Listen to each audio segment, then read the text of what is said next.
Welcome to the Recruiter Startup Podcast. My name's Dualta, and in this podcast series, I will be speaking to investors, advisors, entrepreneurs, and thought leaders who are based all over the world, and we will be discussing how to set up, scale, and operate a world-class recruitment company.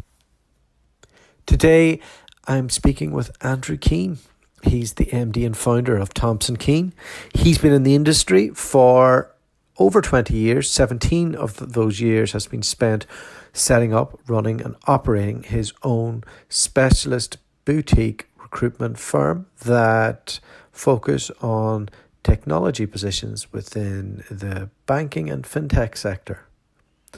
So we had a great chat about the changing landscape of agency recruitment, about how companies are set up, what we have to do to sell them.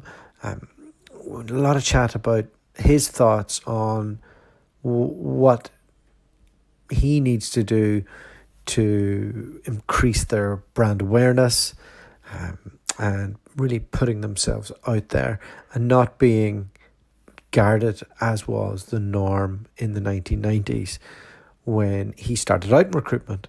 So a real forward-thinking, progressive leader, and it was just interesting that he has a foot, as he describes it, in both camps and hasn't fully discovered what the new camp has to offer yet, but really wants to make sure that he's not missing out on anything, and he's using all the tools, strategies and processes that will help enable his firm to grow and get to the next stage. So really appreciate his time, and the conversation came about because he listens to the podcast, which is fantastic. You know, to attract people who are running successful firms to listen to this podcast it's more than we expected, and I'm really appreciative for him and all the rest of you out there who tune in almost daily now. So a big thank you again, and we'll be back either later today or tomorrow with another podcast. Have a great day. Happy hunting.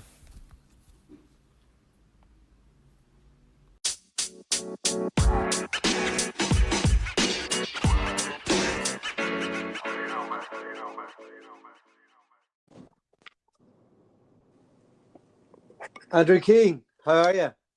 I'm very well, thank you. That worked seamlessly. Well, it was technology is not being my friend this morning, I'm afraid, but hopefully the sound comes out okay on this. I've had to think on my feet here, Andrew, and use an iPad instead of my iPhone. I like that. Key requirement of any good recruiter. That's right. I used to be a good recruiter before it became a rec to rec. Yeah. Now I feel like more of a marketeer that works with candidates. Yeah. Well, obviously we've spoke briefly before, and it's a changing world, isn't it? It's very different. I won't sort of bore you too much with my 1990s war stories, but we're here for your 1990s war stories. So let's just jump into that to start, because I've given everybody a brief rundown into your background. But how did you start out in recruitment? So, I think a lot of people from my sort of generation, when they got into recruitment, didn't sort of come out of the womb and think I want to be a recruitment consultant, or even after that. I sort of just fell into it, really. I did an economics degree, and I was going to go into accountancy. Did the whole accountancy big milk round thing, and I got offered a place for, I think it was KPMG, but not in London, sort of out of London somewhere, and I want to be in London. So they said reapply next year. I thought, well, I'll go and do some travelling. I grew up in the West Country down in Somerset, so I was living down there, and I got a job in recruitment in Bristol for like 3 months. It was a construction sort of engineering, but engineering as in sort of drilling holes, not Python developer type stuff. It's all temping, and I did that for 3 months, and it was it's a little office. There was sort of 7 of us, and it was all boards, no computers, nothing electronic. I think the lights were just about electronic then. And it was just cards and phoning people and getting, are you available tomorrow? Can you go and work in an oil rig? Heavy engineering type firms.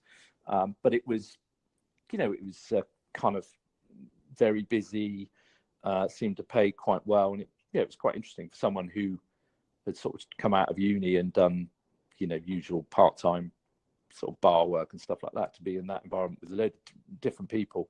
So I was working with a guy who was like 50 years old, and he'd done it since he was sort of in his 16 or 17. And it was quite interesting. And I think that experience, I thought, do I really want to be an accountant? Not really.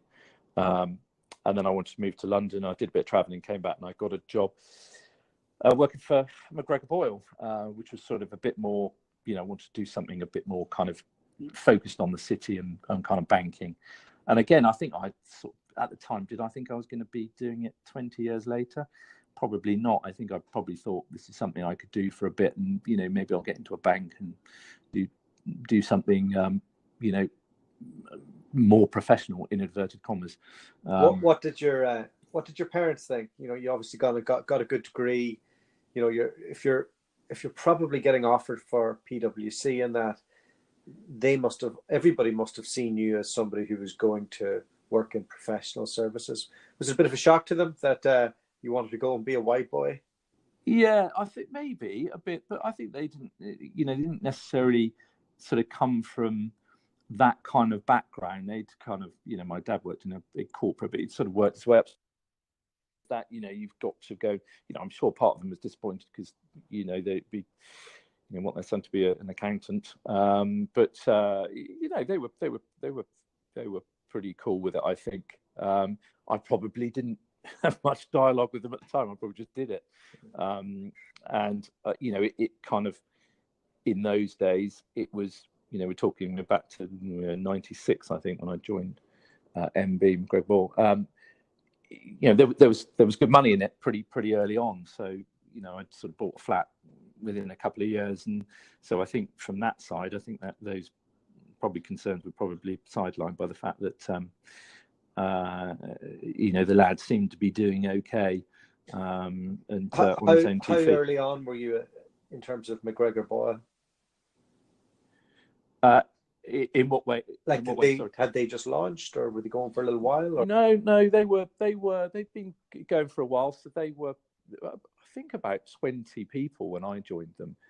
So they had a pretty established kind of contract and permanent desk. I think I was sort of the second or third sort of grad. They sort of created this sort of grad program. I say program, but sort of actually advertising for grads. And I think I was probably maybe the second one. So it was sort of early days for sure. But it was in the build up to Y2K and all that kind of stuff, which I think maybe most of your listeners probably won't know what that is. But there was a big demand, and the whole city was sort of lots of US banks coming into the city, and there was a big bang. Yeah, they thought the world was going to end because the clock couldn't go past a certain digit. Wasn't that the premise? Oh, yeah, planes were going to fall out of the sky. It was all going to go. It was all going to be Armageddon and everything. And then I think it was quite disappointing when it flipped to the next. It wasn't disappointing for the IT contractors. They made a fortune. Yeah, I mean, funny enough, I was talking to someone this morning about contract rates, and I think at the time we probably had contractors that were. Skill sets are different now, but on better rates than they are now. I mean, certainly some of the guys I've known for a long time, in the program world, they were on, 1,500 quid a day back then. And you sort of struggle to get that now. So, yeah, those margins were, 25% was just pretty standard as a margin. Rather than markup, etc. So it was, it was, commercially a different ball game to now. It was good. It was good times. There were some people I worked with some people who made, a lot of money. But so, it's different. It's a very different market. When you did it then, was it IT recruitment? Yeah, it's all IT. Yeah, absolutely. Yeah, probably more purely IT than we do now. So we do much more digital, and okay, it's sort of branches of stuff that's come from tech, but there's things that are more designery on the UX level. There's more product-driven stuff with people that aren't necessarily techie backgrounds. More on the change world, which is sort of transformation stuff. So, yeah, it's sort of broadened out a little bit. But yeah, back in the day, that was all pure. I mean, we'd do anything then. We'd do anything sort of tech related. So you kind of got to that like good level of 3.5 years in. What made you move on? I think I just sort of, again, I was sort of in it for that period of time, and I thought, right, well, it looks like this is probably what I'm going to do for the time being. I quite like to see a slightly different way of doing it. And, it's sort of a bit Groundhog Day, as in sort of contingent recruitment. You're working alongside people who are, 10, 15 years older than you, and they're doing the same thing. So I just thought, right, let's go and have a look at, maybe the search market, and see what those firms are like, see how they do it. So I went to work for two different search firms actually, and that was quite interesting. It just gave me a slightly different thread of experience, and I think probably the main thing that I noticed, and that was the in most stark contrast, was how you were your touch point with the client, and it may be HR piece. You're having much more sort of detailed kind of two-way conversations with them, where I thought certainly when I worked more on the contingency side, it was, they were trying to keep you at bay. You go from being a necessary evil to being a respected partner. I think that's the best way to describe it. Yeah, no, definitely. I think that was definitely true, and you didn't feel like you were skinning someone. They were kind of writing retainers, and you were thinking, crikey, okay, and it was I think that relationship was much more consultative, even though the reality was you weren't really providing much more of a service. Those were the days where it was a bit more, maybe not in IT, but when I worked for the search firms, a bit more broader in terms of banking product. Some of the consultants were folk that had worked in that business, and they had their little black books, and it was properly, right, I'm going to phone up, this is a job for Johnny, and I'm going to phone up Johnny at Barclays or whoever. It was much more that sort of old school kind of headhunting search world. So yeah, it's interesting. The second one I did at Sheffield Harris, they had tried to do the IT piece a few times, hadn't really been very successful. So they brought me across to kind of build that out, and I brought a couple of people with me from the firm I was at before. So that was quite interesting for a couple of years. And I'm fascinated by the process of executive search, because my background is definitely contingency, but I think we were taught it quite well at Robert Walters. And I remember going from there to a boutique, and I sat next to the executive search team, and I couldn't really work out what extra value they were bringing that I wouldn't have done in contingency for RW. And I went on a meeting with the lady who headed up their operation, and I could just see it was really just window dressing the process, and backed up by some stats that they put into action to kind of have proof of concept. But apart from that, I wasn't completely sold. I think search has moved on since that, but is that a fair summation of what you saw, or Yeah, definitely. I mean, I think that was probably my overriding. I mean, there's that relationship bit, which I think that I mentioned about earlier, that probably a bit more respected. They didn't think you were skinning them, and as a result, I think that you were, these firms were able to do almost the same job, but just had, ears were open, eyes were open, and there was more engagement. I don't think, from a product perspective, that it was, some sort of alchemy that was going on. And actually, the value add, I was quite surprised. And actually, some of the documents that were put out, and some of the long lists were, it was, they were reused a lot.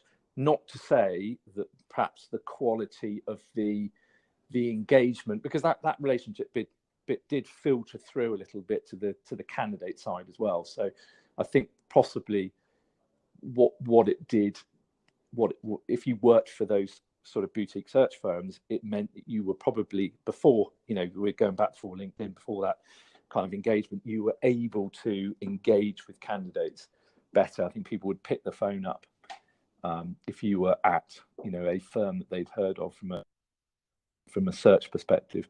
But the reality is behind that, it's still recruitment. I don't think there was, particularly when you compare to the really good contingency firms and that sort of marzipan layer, there's not a lot of difference. And actually, I do know people that works for some of the big global search firms, and I mean that is just sort of almost mining.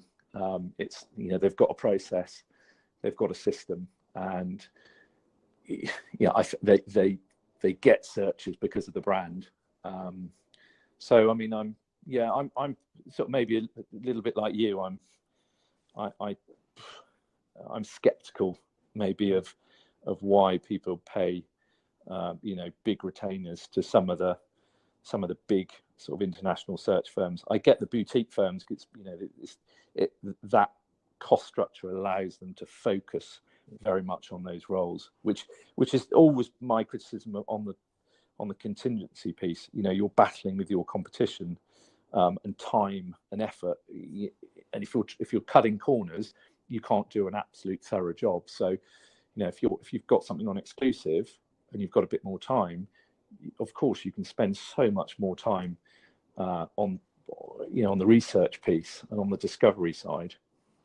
I think that's a key difference. But I had a really good guest on here last week. I don't know if you caught the show, but his name's James Baker, and I was at the second company I worked for in Canada was the David Applin Group, and I remember seeing their executive search stuff and not being very impressed by it.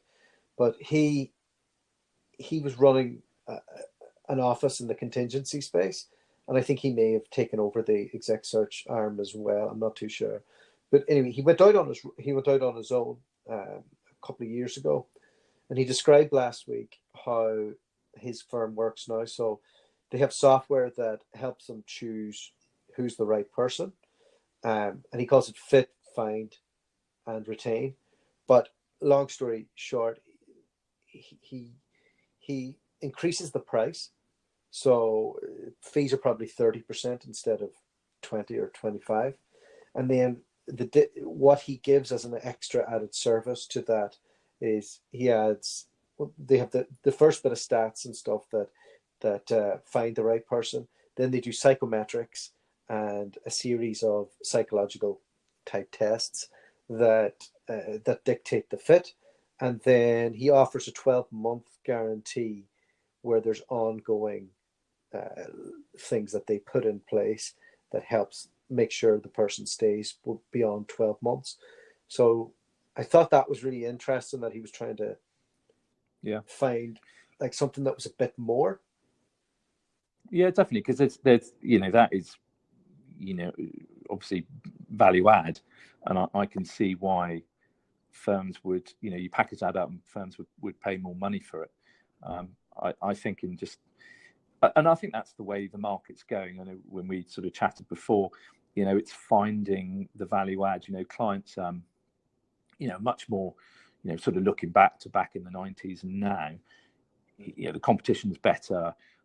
Your average recruitment consultant is better than they were back then in terms of, I think just probably better education, but not necessarily that's not the driving factor, but just more commercial, probably know their market better.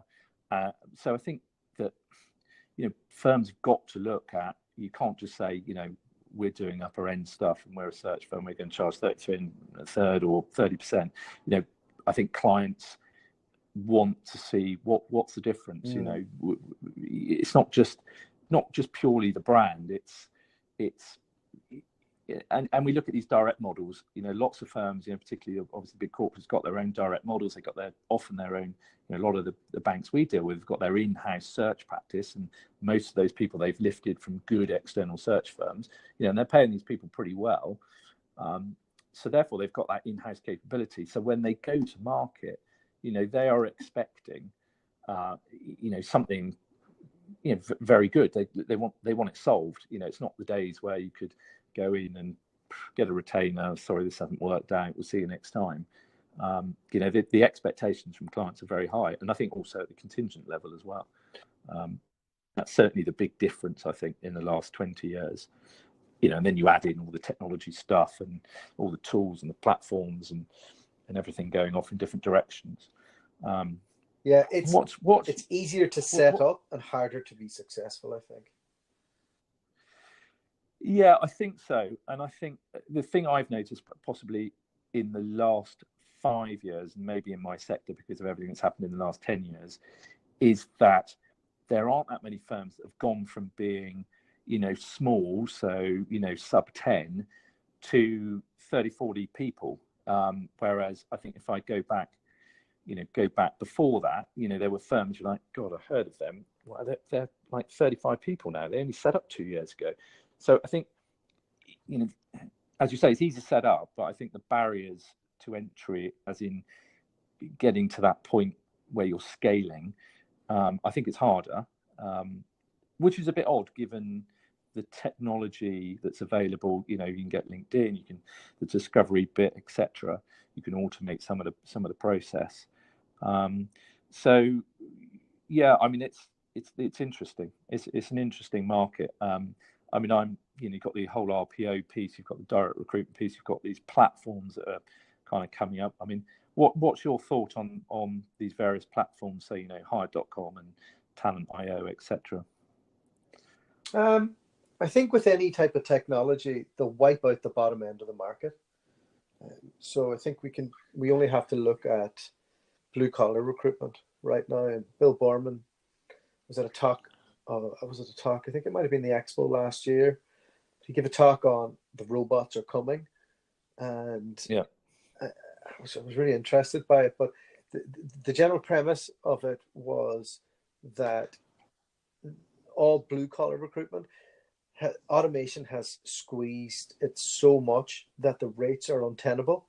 So it's really like there's no money in it anymore, and I would say that will for everything that isn't search or doesn't need persuasion for a job, I can imagine it'll erode a lot of that, because like my wife worked for Chevron and they did technical roles there, but to be honest, they didn't. Like, I remember when she was working for them as a recruiter, they didn't have to do any headhunting ever. All they had to do was write an ad. They didn't have to be even creative on it. And it was just a numbers game of moving people from one project to the next.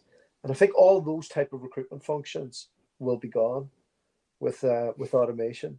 But yeah, the other piece, I think we're in for a golden time for the next while.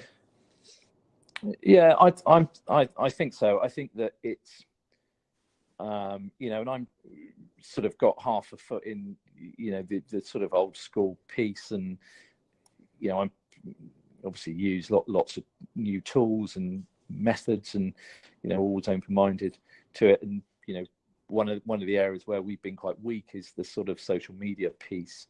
And I think I mentioned to you before that I've got a friend of mine who runs a competitor firm, and we worked together years ago, and we now meet up sort of every quarter and have breakfast or something, or lunch, or just catch up with myself and Dan, the other partner here, and we're having conversations. I would never have those conversations 10 years ago, maybe not even 5 years ago. We're quite open about information sharing, and about, things around what we're doing for GDPR, what are we, what system are we using, what's good about it, what's the best deal we have had with LinkedIn, trying to sell us X, have you used that, and it's quite interesting that's, I think for probably the generation below me, that's probably how they operate. They probably didn't have that sort of, almost that sort of secrecy where you sort of disappear off and you're worried about giving up secrets. And so that sort of external collaboration is quite interesting. And I think that I see that getting bigger, and that adds into the social media bit. Why have we been so poor at social media? And I think it's because,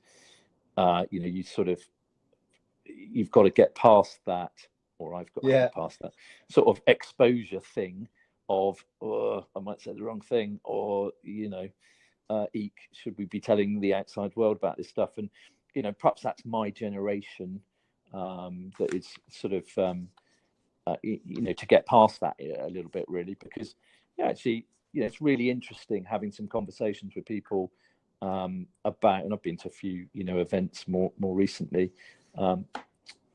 There's some really interesting stories out there, actually. And, one thing with recruitment is it's, everyone does things slightly differently. You go into firms that are big competitors, and they'll have different ways of doing things. They're whether it's their commission structure is different, the way they sort of structure the 360 model or not is different. So, those elements, I find quite interesting. So do I. And Gary Vee has a lot of talks on this subject, and one of the things he continually says is, I give away 100% of my secrets because 99% of you will be too lazy to do it. And that's how he creates thought leadership. Right. Okay. Yeah. And because of that, and because he's seen as somebody who's giving, and who's giving it all away and living an authentic himself, and he's comfortable in that, then he's able to garner attention in return, which he converts to monetary value for him and his business and all the rest. And he is your generation. So I think a lot of these people who are thought leaders out there are actually of the older generation, but the mindset of people in recruitment is very guarded, because our database used to be our secret weapon, the one thing that we have that other people don't have. And remember, we used to go to meetings and sell how many candidates we had in our database. Yeah. Or you have to do RFI, and that question was on there: how big is your database? You generally just make it up. Not that I condone making numbers up, but because what does it matter? I mean, the other thing, the other guarded thing was perhaps this is in my sector as well, because it's quite a, in terms of the banking bit. I mean, we do more than that now, but the banking bit is the relationship bit. So we'd have new consultants turning up, and they'd be quite coy about who their key contacts were in the first few months. Obviously just sussing out whether this is going to be somewhere they're going to stay, and that whole thing of no, you can't speak to you can't phone Dave. Dave's my guy. I've got the resident with Dave. You can't speak to Dave. So there was that sort of guarded thing around those relationships, which I think that they're sensible, though, isn't it? To a point, like. Yeah, I mean, yeah, definitely. I mean, I think the relationship bit to me is key, and what worries me about social media, I kind of we don't do enough. We need to do more. We need to do more sort of branding, personal branding, company branding, all that kind of stuff is great, and more kind of sharing. The one thing that worries me with some of the automation that we've talked about is, and the data analytics, great, I love things, Cube 19, etc. Those platforms that can help consultants understand their day and what they're doing, and what did a good month look like and why, and that's maybe some of the granular stuff we know in our heads, but when you see it in in pie charts and in front of you, then it kind of helps consultants kind of go, okay, it's not just this old bloke telling me about what happened in 1997 and when he placed however many people. Great. It's real things to get your head around, which is great. But I worry about the relationship side, in that to be successful in recruitment, and if you're going to bill a lot of money, you've got to have very strong relationships with clients, and you've got to be able to forge very strong relationships with candidates, and you've got to be able to influence them heavily. Not sell too heavily, but influence. You can't just take bits of information from one and pass them on to the other. I've interviewed loads of people at bigger firms that do that, and they've been doing it for 5 years, 7 years even. They don't influence. They don't have any influence on that process, which really for me is, when you get into the really interesting part of the job, that's where it is. It's sat in. You've got to be able to engage and build relationships with both sides. Yeah, but I don't see social media and that as something. I don't see them as separate worlds. I just see them as different ways of going about it. Like, we've never met. We've had a couple of conversations briefly because you've come across my content and now you've come on the podcast. If in the future I had somebody I thought, oh, actually this guy might be suitable to Andrew, you'd be more likely to go, okay, I'll read that email than if I had have just come up and pitched you something and given you a firm handshake and an eyeball. Yeah, for sure. Yeah. And I think that's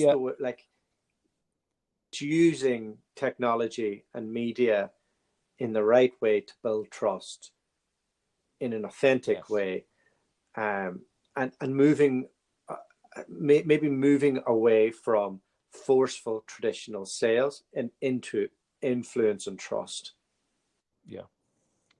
Yeah, no, definitely. I mean, I think that the bit that perhaps I was referring to more is sort of the automation piece. And I've interviewed some people who've kind of thought that they can sit behind a lot of automation and processes, not necessarily social media, but on platforms and other tools, which gets away from that, the engagement part, the actual kind of relationship building. I completely understand the social media. I've got lots of, stay in touch with, lots of old, blurred line between candidates and clients, because, a lot of candidates become clients, etc., and vice versa. But, stay in touch with them via social media, because actually without it, you often lose track of people. So, they're very powerful tools used in the right way. I think my caveat is that as long as they are, an enhancer for that basic, the relationship business, and aiding, building the network out, rather than, the bits behind it. I think sometimes some of my consultants say it's very easy, bang out an email, or that didn't get responded to. Sometimes it's made too easy to do that rather than. But I think that's part, so I think as a business, you need to have an automation process in place. So so say an email didn't work. Okay, how can we automate the process where people they're all going to be first connections now on LinkedIn? How can we automate the first message, the second message, the third message, the fourth message? How can we automate all those things to make sure that they come into our funnel so we get the phone call that creates influence, or that we have time to sit there and knowing that this stuff is happening in the background so we can use the phone or we can get out and meet people. That's what I see automation as, not a replacement, but as a funnel to getting to the better place with somebody. Yeah, no, exactly. Hard to build that though, hey? Well, I think that's the key. I think you've hit the nail on the head. That it's all great in practice. I think the reality is where it's sort of monitoring that, and it's again it's making sure that happens. Like, there's a lot of things that, I've worked in a few different recruitment firms, and you can have all the greatest stuff in the world and strategies and everything. If it's not being done on the ground level and not being kind of managed and monitored, and just some of the softer stuff, because sometimes I think, I've had people in who've said, I've been doing that. I've sold 2 recruitment firms. I know recruitment inside out. Let's have a look. Let's lift the lid. And always slightly disappointed in the value they've got to add, really, as in, back to that thing about lots of recruitment firms are very different, how they're structured, and different markets, different times, etc. And while there are lots of, experience is great, and someone's been through that process, sold a company, fantastic. But it's making sure that, each week those things are done, particularly now there are so many strands to be pulling, to make sure that everything's going into that funnel. That's the challenge, I think. And I think, you're right. You hit the nail on the head. It's not easy to make that happen. It starts with documenting everything that you do from an activity perspective. Like, what are the steps that make money, from getting candidates to getting clients to introducing to doing all of those things? And once you have that in place, you then work out what can be best done by me and what could be best done by somebody who could do it more efficiently and cheaper, and which out of those we have to make sure it doesn't affect the relationship. And that's a wee process that we've been building on for about 4 years. And I'm comfortable now with it, but I'm sure it cost us a wee bit at the start. Well, it's an ongoing project of mine that I'm obsessed with.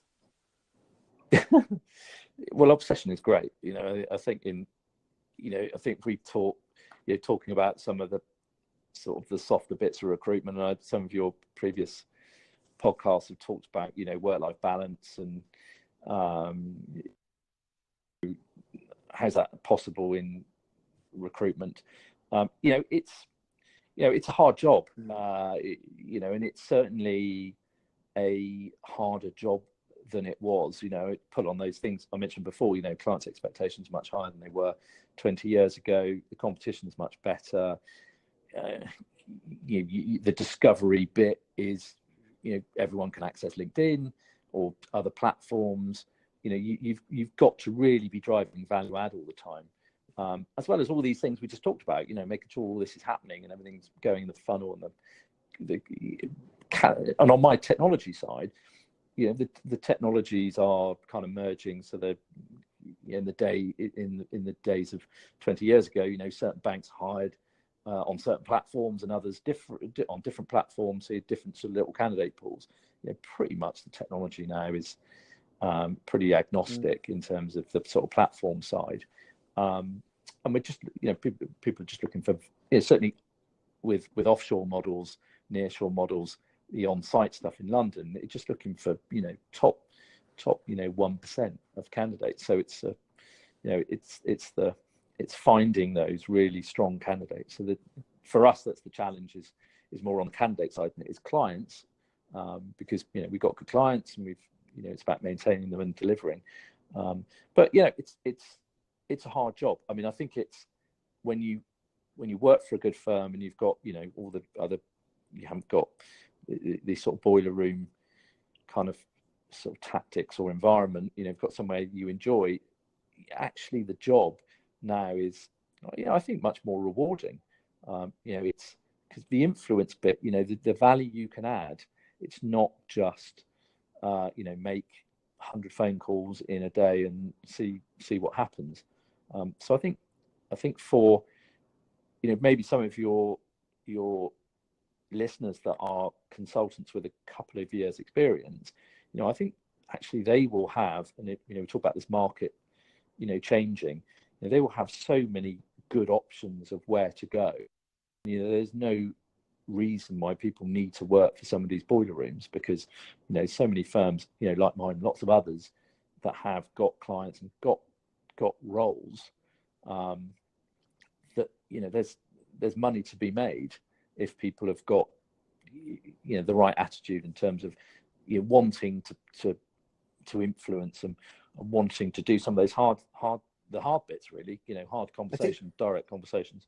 And I think I was quite direct when we spoke about this the last time, in that it's hard for, like, if you're not investing, double downing in your story, in your social media, in your presence on who you are, it's very hard to attract those candidates who are 2 to 3 years in, who are living and breathing that. And I do wonder, like, where the future will lie. Like, will more and more people just say, okay, actually, I'm going to move to the countryside and set up my own recruitment business, or will they do the usual big business, then a boutique, then maybe internal? Like, there seems to be more options available to people these days. Yeah, definitely, because you've got all the on-site, options as well. Some of the bigger brand, being attracted to some of those big brands. It's interesting. It's interesting where it goes, but I think that if you're 26 years,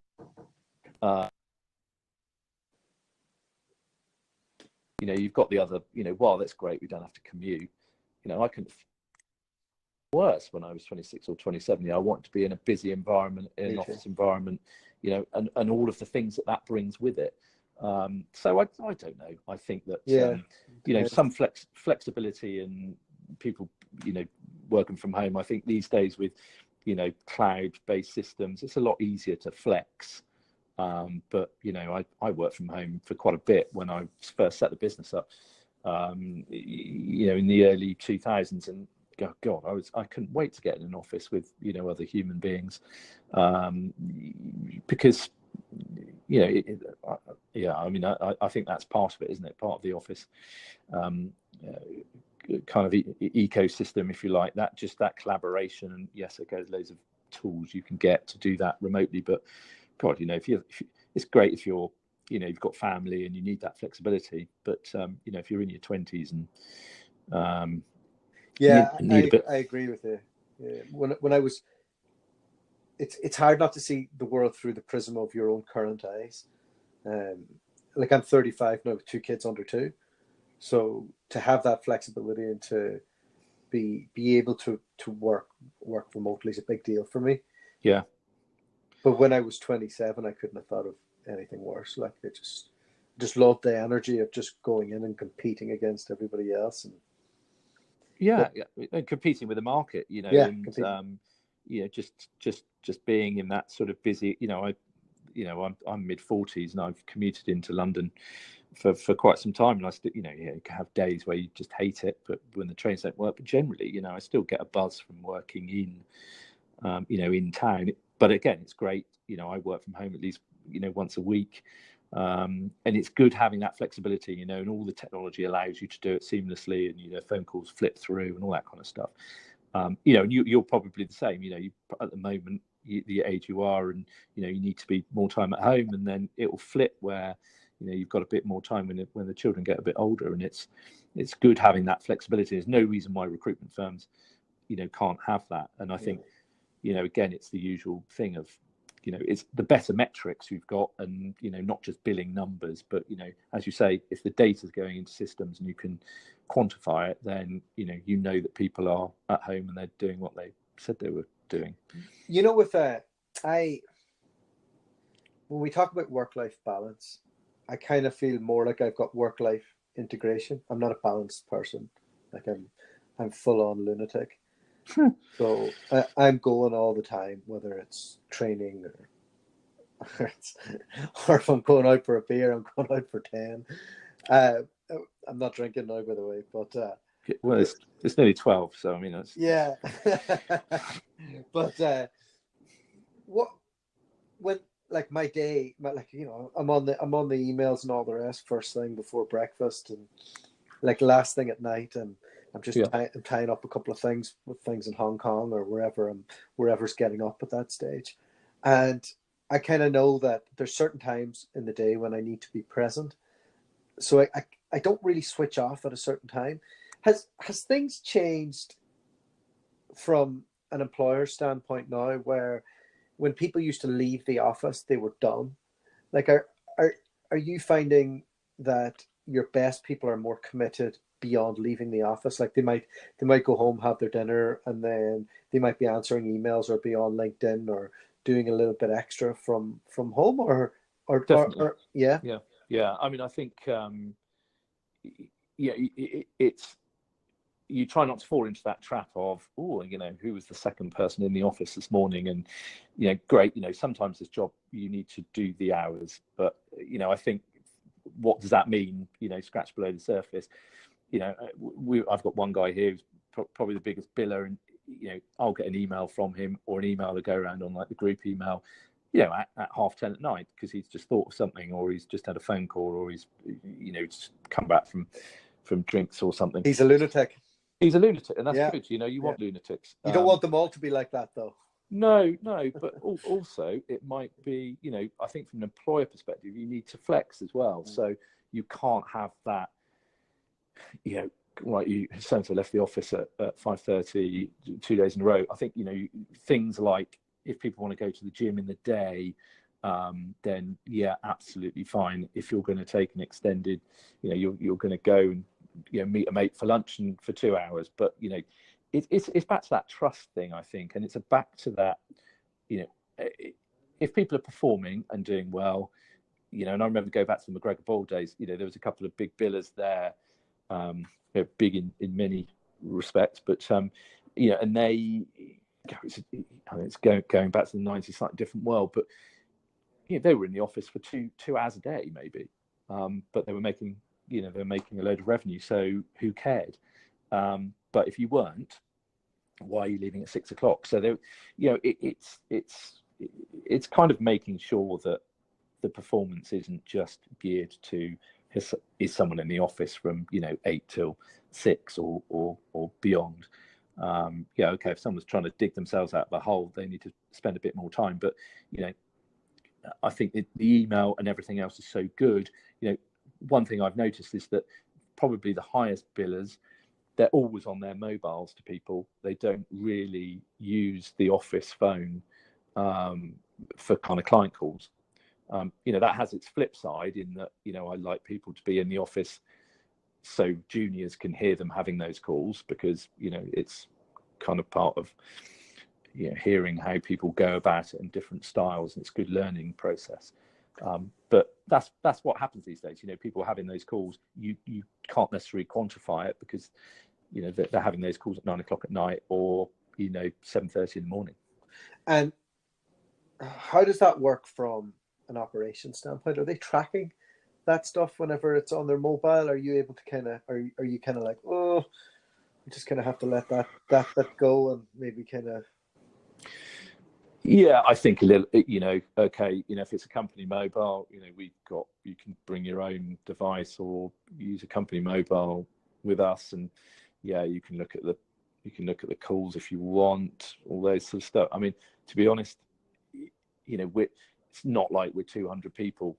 We're small enough to know what people are doing, and you do have to have that trust element. You've got to trust people. You've got to give some people some respect that they're going to do the job they said they're going to do, and when they're doing good numbers, it's obviously all working, and also not just the revenue, but you can look at some of the stats as well, and some of the relationship bits, and but that's mildly tenuous, isn't it? So yeah, I think you do have to take that bit of leap of faith that things are, the right stuff is being done. You've been in business for yourself for 17 years now. I have, yeah. That's quite incredible. When you set up the company, did you have an exit in mind? Did you have a vision in mind, and did it materialize to what you expected? Yeah, about 7 years past that. Yeah. I mean, I think you set up a business. You and particularly when I set it up, it was, there were a number of recruitment companies being built quite quickly and sold. So, yeah, of course, I think you've got your drivers. My driver was, I did. So I think that was my primary driver. I thought I could do it. Having worked for some search firms, worked for some bigger contingency firms, I thought I could do it as well or better than they were doing it. I sort of backed myself in terms of my own relationship. And I think the goal was, build something and eventually sell it. I don't think it was ever completely driven by, I've got to sell it by this point. And okay, we've had various, in my mind, 5-year plans. But I think it's the overriding factor for me has been, do it in the right way and be flexible enough when things happen. So, whether it's various macro crises in the past, or obviously 2008 was the biggest, most recent one. You've got to be able to adapt to that, and you've got to be able to sometimes get back to basics. We had a period after 2008 where it sort of bounced back again in 2010, and then we had a very quiet couple of years where we had to make some tough decisions. We had to get rid of some people. Unfortunately, we had to sort of slightly scale back. What were you headcount wise before the recession? So we probably probably the bit for us was 2010. So we were probably well over 30 at that point in London, and then we stepped back. We probably half that size, maybe a little bit less. But it's tough. Because you build recruitment firms, and that word build, when you start it, it's build, numbers increase, and you go and meet people and they go, oh, how many people are you now? So there's that sort of inbuilt kind of growth thing, which you kind of have to ignore it, and you have to kind of it depends what your situation. I was in the point where I was kind of probably not far off your age now, well, a little bit younger, but in that I had young children, I had a mortgage to pay and all the rest of it, so I couldn't just sort of go fully in.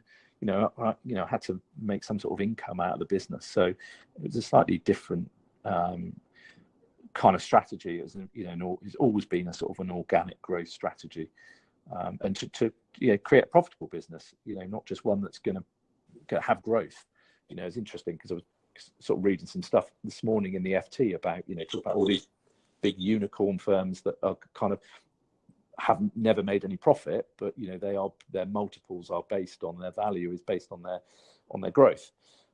You strike me as a profit-centric boutique owner, as opposed to somebody who says to hell with everything, I'm building for a sale, and there's going to be casualties along the way. Is that fair? I think that's fair. And I think probably if I stood back and criticised, myself and the company, it would be that, there were times where we could probably have taken more of a chance and grown. But actually, would you be happier? The people bit is important here, and you're dealing with people that you end up being close friends with, that they're employees, and it's my responsibility for them to pay their mortgage and their rent. And I think you have to have that viewpoint if you're going to run a business, and therefore that has to be present when you're making decisions, because it's not just about how much the company going to be worth, etc., etc. You have to have that foundation of looking after the people that work for you, and it's not always been possible, but it's certainly, for me, it's a key driver. You must have had plenty of conversations with mergers and acquisition recruitment specialists over the years. Have those conversations changed in terms of what people are looking for when they're looking to sell or buy a recruitment firm? Yeah, it's interesting. I mean, it's an area I really don't know much about. Yeah, I'm no expert. I mean, we were in the Virgin Fast Track, sort of 100 fastest growing private firms one year, and that kind of got us quite a lot of attention. So we were I think inundated would be potentially exaggerating, but we had quite a lot of calls from M&A folk, and we had quite a few meetings off the back of it, which was just quite interesting to know how it works and the process. And there's a few relationships I've got that I kind of touch base with people a couple of times a year, etc. And it's quite interesting, the conversation I had towards the end of last year about what the market was like, and obviously talk to other people that own recruitment businesses. I think it's changed. I think it has changed in that the firms that are buying, from my understanding, it's more industry firms that are looking to add to their either their recruitment portfolio if they're a group of companies, or in terms of adding to their specialism. So I know there's been some big privately owned US firms that have come in and bought some firms here in London. There's been quite a lot of interest from Asia in firms, but I think the kind of the private equity backed stuff is, from what I understand, is pretty thin on the ground. Yeah. So that tells me that the larger firms are the ones that are actually going to get the exits, and they're hoovering up smaller firms to be able to get to that multiple that they have. Yeah. Where they have all of the access to different marketplaces and all the rest. Yeah, exactly. There is a number of firms that are trying to link together so they create those numbers, because no one's really interested in anyone that's got turnover of less than sort of 20-25 million, and profit of less than a million and a half. So you add together 2 or 3 nice boutique companies, and then you're over that line. So there's companies that do that, and I've been contacted by companies that glue together companies like that and then try and flip them. I mean, I would say be slightly beware of it, really. I think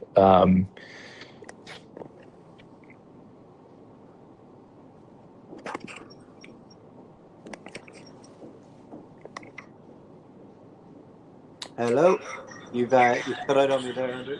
Oh, I'm still here. Hello. Very good. I just hear a bit of background. Okay, let's finish up, because the technology doesn't seem to be being our friend here. What, if we speak to you in a year's time, what can we expect to see you do in terms of the social media and branding side? What type of things are you going to put in place to get your foot out of the 90s and going with it? Yeah, well, I mean, definitely. I mean, that's a big focus. So I think, both on the, some of the personal branding stuff, and also the company branding. So, I mean, we've actually got someone internally now who's, been here for some time. So their job is now not recruiting, and they're focused fully on some of the operational bits, including the social media. So it's good to have someone fully focused on it. So that's a big change for us.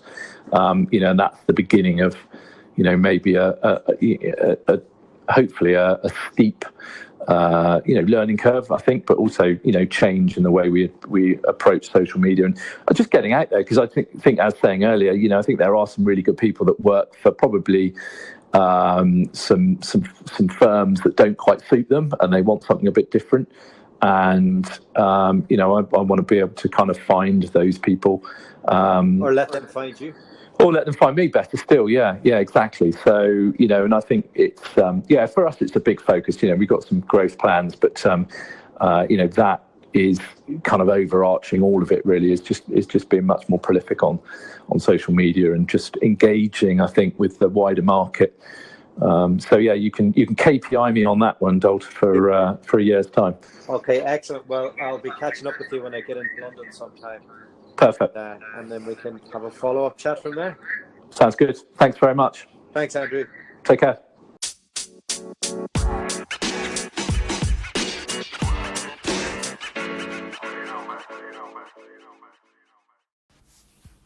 Well, a massive thank you to Andrew for coming on the podcast. I found him insightful, open, and honest.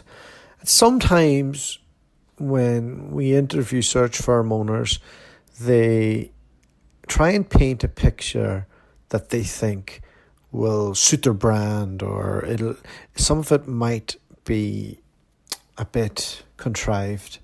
But I found Andrew to be really authentic and comfortable in his own shoes, that even after 20 years in the business, he doesn't know everything. But he's interested enough to go out and figure out what's going to happen next. How can I make sure that we're not missing out on anything? And he came on and was just really honest and open and interested and engaging. So I hope you all enjoyed it. I thought it was a really good interview, and yeah, really, hopefully we get so many more great boutique owners like Andrew out there. As he was saying, if you've done a few years at a big firm and you feel like you're a number, then the next size down, a boutique search firm is a good option for a lot of people. But then, as I was saying, I wonder, will people who've done a few years and learned a basic apprenticeship, will they just set up on their own and sidestep that move? It's a fascinating new dynamic that's out there in the marketplace. More people are feeling more confident to go and have a go at things. And yeah, but there's an option for everybody, and there's no right way to do this. There's no wrong way. There's just different ways, and it's whatever works for you. So again, thanks for all the listens. And if you could send this podcast to another recruiter out there, I'd be eternally grateful. We'll see you next time. Happy hunting. The podcast you just heard was made using Anchor. Ever thought about making your own podcast? Anchor makes it really easy for anyone to get started. It's a one-stop shop for recording, hosting, and distributing podcasts. Best of all, it's 100% free. Sign up now at anchor.fm/new. That's anchor.fm/new to get started.